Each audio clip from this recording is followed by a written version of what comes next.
So I'm really excited about tonight's video. We finally got in the Razer Blade 16. Now there's been a lot of hype on this laptop over the last few weeks and we were waiting on the Razer pre-orders. We ordered it on day one. Unfortunately, we weren't able to get the 4090 model with the mini LED. That in the UK was just sold out straight away, even though I was waiting for it. So we've got the 240Hz with the 4080 model here. So we're going to unbox this Razer Blade and take a quick look around. We're going to do a bit of gaming, test the thermals, and have a look inside of this laptop. Now, obviously, this is only the unboxing and first impressions video. There will be a dedicated review coming very, very soon. We will also be putting up against my last year's Razer Blade 15 and the 17 to show you the differences. So make sure you're subscribed if you're not already, and those videos will be out very soon. So enough of the waffling, let's open it up. To open up the first box, we are greeted with a heavy power supply. We'll look at that in a second. And the actual Razer Blade 16 box itself does feel quite weighty for a 16-inch laptop. Let's get the power supply out. Our power cord.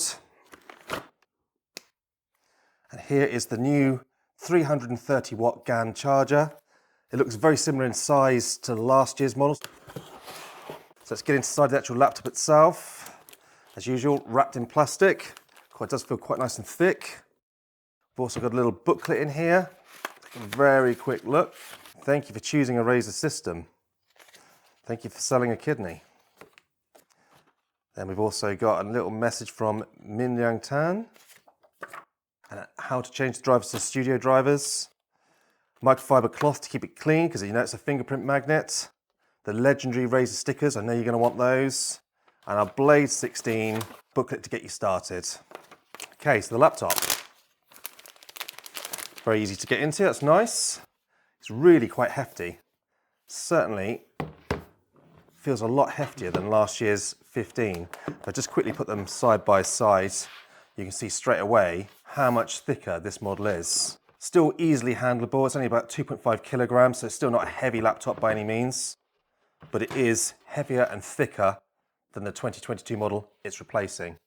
Obviously it's got a bigger screen as well. So ports wise, same as last year's Blade 16, we've got the actual power jack, 2 USB-A ports, a Thunderbolt 4 port, and an actual 3.5mm headset jack. If I spin it to the other side, we've got a Kensington lock, an HDMI 2.1, another USB-A, another Thunderbolt 4 port, and a full-size SD card slot, which being a content creator, that for me is an absolute winner. I absolutely love that being here on a gaming laptop. So let's open it up. So we've got a little screen protector, and then we're greeted by that beautiful, very large Razer Blade palm rest, which is fully aluminium, unibody aluminium, just like a MacBook. We've got an absolutely huge touchpad this year, and a keyboard which feels very similar to last year's slightly enlarged Razer Blade keyboard. So I'm going to quickly fire it up, get through the setup process, and then we're going to come back and take another look. Right, so we are up and running, we've got the updates done, and we've had a time to have a quick play around with this system. I have to be honest, so far I am incredibly impressed. So obviously this chassis is a little bit bigger than the Razer Blade 15 it's pretty much replacing. It's thicker and it's heavier, but it's still incredibly compact for a 16-inch laptop and will be much smaller than the Alienware X16 or the Legion 7 16-inch laptops. But despite being so compact, we've got an incredibly big touchpad, and I have to be honest, I've been absolutely loving using this. This is like using a MacBook Pro 16 touchpad. It's incredible. Now, I haven't gamed a lot on this actual laptop itself yet. I can imagine that you might be touching this trackpad whilst you're gaming, something we will look at in a future video, but you can also disable that when you're using a mouse. That's something I usually do anyway. But in day-to-day use, when you're scanning around the desktop, this is a really, really lovely touchpad and a nice improvement over my Blade 15. And looking at the actual keyboard itself, this is the same keyboard that they've used on the 2022 Razer Blade series.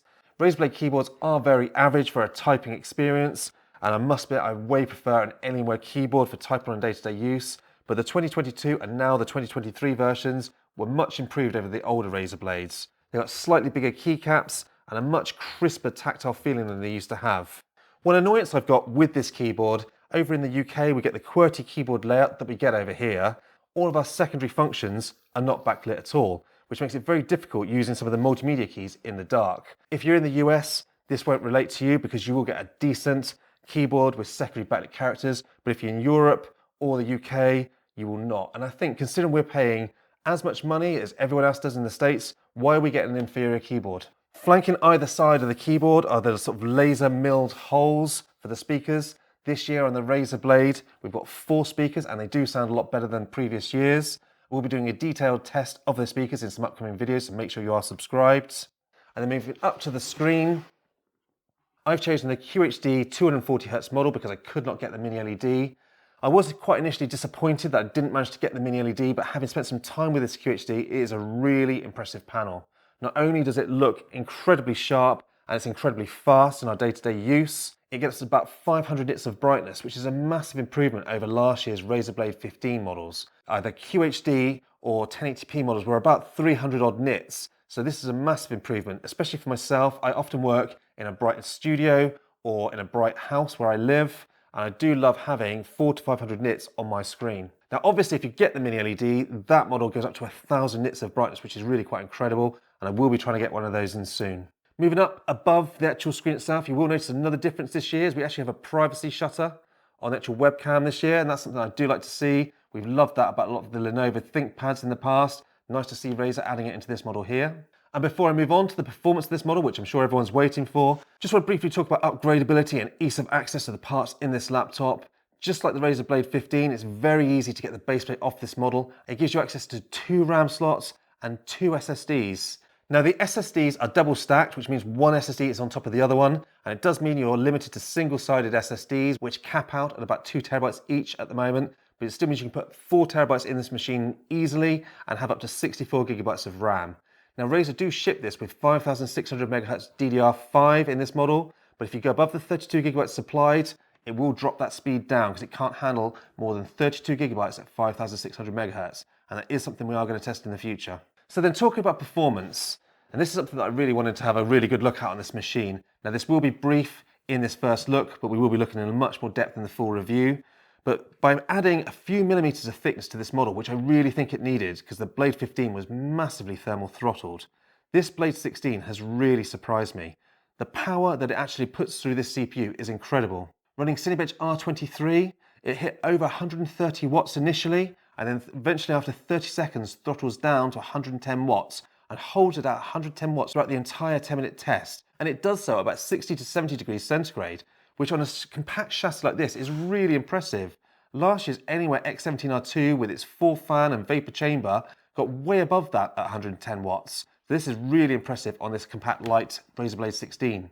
And with the 24 cores in the 13950HX CPU, we've got some absolutely incredible benchmarks, something I really wasn't expecting to see.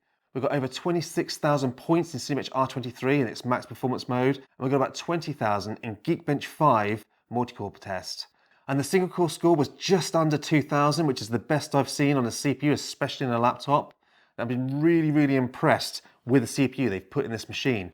And not only that, the fan noise hasn't been that crazy when I'm running these CPU benchmarks, and the laptop hasn't got overly hot. The palm rest and the keyboard stayed relatively cool, and considering the wattage it's pumping, I was really surprised. Something else I never thought I'd see from a modern Razer Blade is this actual CPU allows overclocking.